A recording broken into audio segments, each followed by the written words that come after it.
Anda masih menyaksikan Kompas Siang, Saudara. Akibat kemarau panjang, Rumah Sakit Wahidin Sudirohusodo, Makassar, Sulawesi Selatan mengalami krisis air bersih sejak seminggu terakhir. Demi menjaga ketersediaan, pihak rumah sakit harus membatasi penggunaan air.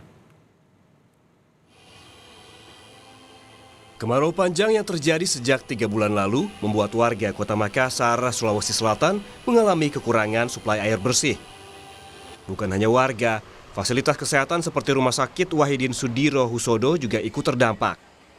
Sebagai rumah sakit rujukan di Indonesia Timur, pihak rumah sakit seminggu terakhir terpaksa harus menerapkan sistem jam pengaliran untuk mengatasi kekurangan air. Jadwal aliran air setiap jamnya dilakukan untuk memastikan air mengalir di seluruh ruangan pasien yang berjumlah 300 ruangan pasien. Sementara itu, keluarga pasien terpaksa harus menyetok air dalam botol atau jerigen di malam hari untuk keperluan saat air tidak mengalir. Rumah sakit pun mengimbau seluruh staf dan keluarga pasien untuk berhemat air. Kan ada waktu tertentu, kadang kan kalau pagi baru jalan ngalir di sini kan, jadi kami siasati itu kalau subuh pas sebelum sholat subuh ngisi ini botol-botol kosong di masjid.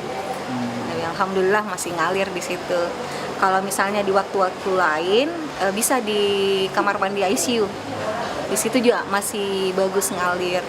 Kecuali kayaknya waktu subuh atau menjelang subuh baru nggak ngalir. Jadi kalau sudah jam sekitaran mungkin jam 8 itu sampai malam masih ngalir. Oh, berarti disiasatinya? Iya, disiasati seperti itu. Pakai botol kosong.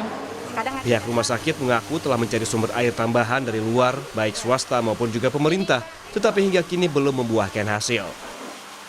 Bisa kita handle, masih bisa kita atasi dengan menggunakan sumur bor yang saat ini ada di Rumah Sakit Wahidin.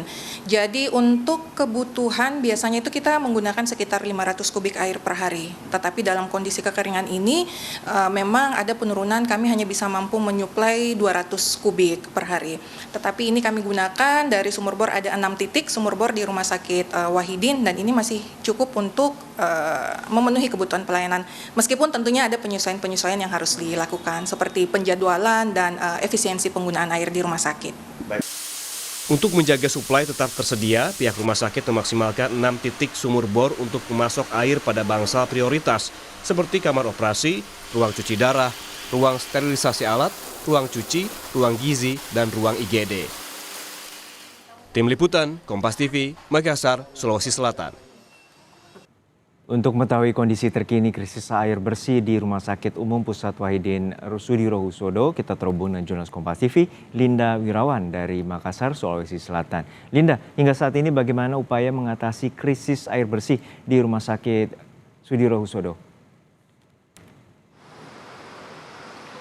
Baik, selamat siang Jono dan juga saudara. Untuk saat ini mengingat bahwa Rumah Sakit Wahidin Sudirohusodo ini merupakan rumah sakit rujukan se-Indonesia Timur. Tentunya ada opsi-opsi yang harus dipilih oleh pihak rumah sakit untuk menanggulangi hal ini. Di antaranya yaitu untuk membagi jadwal aliran air setiap jamnya untuk memastikan bahwa aliran air bersih ini sampai ataupun mengalir ke dalam ruangan-ruangan pasien yang pada saat ini berjumlah kurang lebih ada sebanyak 300 kamar. Selain itu juga dari pihak rumah sakit ini memprioritaskan sejumlah ruangan yang ada di rumah sakit untuk dilebih dahulukan dialiri air. Di antaranya yaitu ada kamar operasi, ada kamar ruang cuci darah, ruang sterilisasi alat, ruang laundry, ruang gizi, dan juga ruang IGD. Selain itu juga untuk dari pihak rumah sakit juga menghimbau kepada para keluarga pasien jika misalnya membutuhkan air di malam hari ataupun di waktu-waktu air tidak mengalir, ini juga tentunya dihimbau kepada keluarga pasien untuk terlebih dahulu mengisi jerigen ataupun botol-botol yang tersedia untuk mengantisipasi jika nantinya air tidak mengalir nantinya. Selain di tempat saya melaporkan saat ini, yakni di Rumah Sakit Wahidin Sudirohusodo, ada beberapa sejumlah fasilitas kesehatan lainnya yang ada di Kota Makassar yang juga turut mengalami hal yang serupa, yaitu rumah sakit yang diantaranya ada Rumah Sakit Siloam, Rumah Sakit Primaya, Rumah Sakit Ibnu Sina, dan juga Rumah Sakit Universitas Hasanuddin selain Rumah Sakit Wahidin Sudirohusodo. Juno.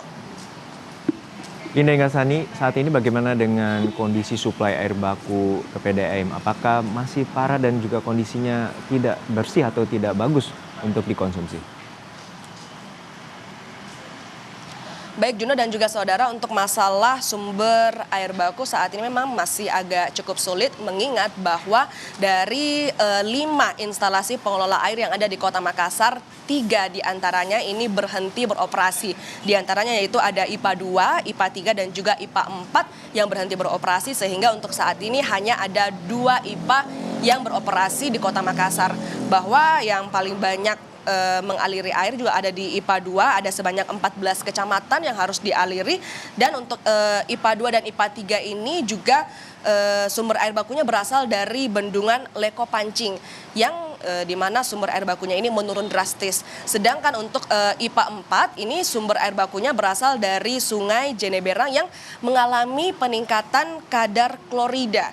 Yang tingginya kadar klorida ini terjadi karena tidak adanya hujan yang terjadi di hulu, sehingga kondisi ini membuat air laut masuk ke sungai seperti itu, yang akhirnya mengakibatkan untuk IPA 4 ini juga berhenti beroperasi. Sedangkan untuk IPA 3, Juno dan juga saudara, ini mencakup beberapa kecamatan juga, dan untuk IPA 4 saudara ini mencakup dari Kecamatan Makassar, Kecamatan Mamajang, Kecamatan Mariso, Kecamatan Rapocini, Kecamatan Tamalate, dan juga Kecamatan Ujung Pandang. Juno.